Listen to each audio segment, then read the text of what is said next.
The 2024 presidential election voting season officially starts this week. The Iowa caucuses are on Monday, and I get it, there are so many questions. What is a caucus? How do the primaries work? What does any of this mean? Look no further. Lisa Remillard reporting for duty to help you through this. I'm going to warn you though, this is a deep dive video, but I promise it will answer your questions. So if you don't have time to watch it right now, that's okay. Make sure you favorite it and come back to it when you have a few minutes. First, let's start with the basics. Before the election for President of the United States in November of 2024, there are a series of votes in every single state to decide which candidate will become the nominee for the Republican Party and which candidate will become the nominee for the Democrat Party. Although voters across the country cast primary ballots for the candidate they want to be either the Democrat or Republican nominee, it's actually the state delegates who get to select the presidential nominee for each party. It's really similar to the Electoral College process. Each state has a certain number of delegates, and the primary votes in each state determine how many delegate votes that candidate will receive at the convention. Then, during the summer, all of the delegates from every single state get together at either the Democrat Party convention or the Republican Party convention and select the party nominee. If that's not complicated enough, the process for voters to pick their preferred candidate in the primary that their state delegates will eventually select at the convention is different in every state. Some states have a primary election that's either open or closed or some variation of that, and generally those are run by the state. And some states have a caucus, which is run by the political parties and not the state.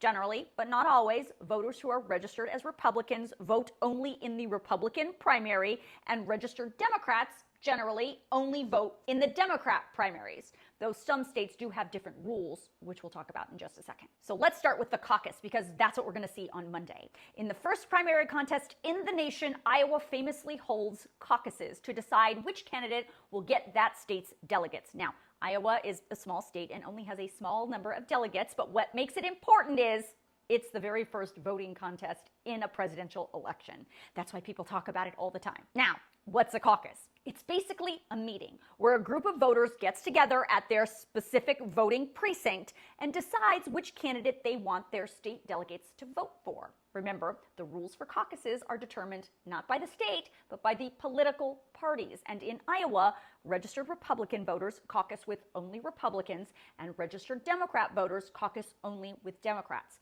If you're an Iowa independent voter, you must declare a party if you want to vote in the caucus. However, anyone can change their party on election day and can participate. Now, since a caucus is a meeting, at night, by the way, it's not as simple as walking into a precinct at any time on election day, marking a ballot, and then walking out. No. First of all, you must physically be present to participate. Then caucus goers listen to speeches on behalf of the candidates, and then participants vote by ballot. Caucus goers are given the opportunity to vote for any candidate they choose. Now, the caucus process has changed over the years, and 2024 is no exception.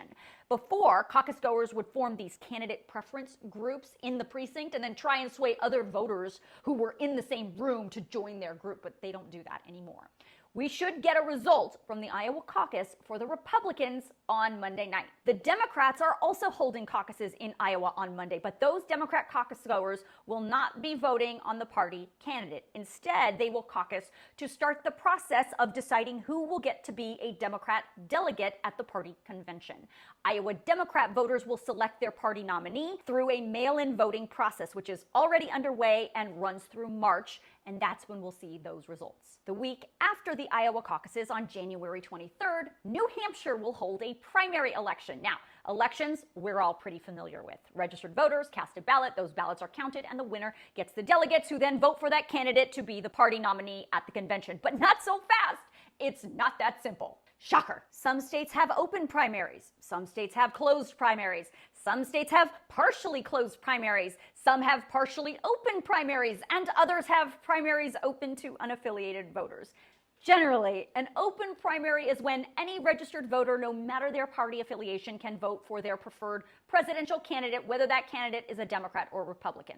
In a closed primary state, registered Republican voters can only vote for Republicans as their preferred candidate, and registered Democrat voters can only vote for Democrats as their preferred candidate. In lots of cases, in closed primary states, independent voters just don't get to participate in the primary election. Then there are partially closed, partially open, or open to unaffiliated voter primary states. Each of those have different rules for which voters can vote for Republican or Democrat candidates.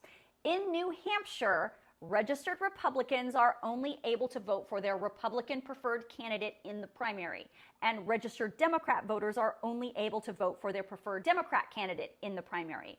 But New Hampshire is one of those states that allows undeclared voters, so voters who are not registered with either party, to participate in the primary election. So if you are registered as undeclared in New Hampshire, you can walk into a polling location on primary election day and you can say you want to vote Democrat or you want to vote Republican, and that's the ballot you will receive. So congratulations if you have made it this far in the video. I hope it has helped. I get that it's complicated, but I am going to be with you every single step of the way during the 2024 election season. So don't worry. I'm going to make it as easy for you as I possibly can. So definitely make sure you are following me and you subscribe to my page so you are always in the loop.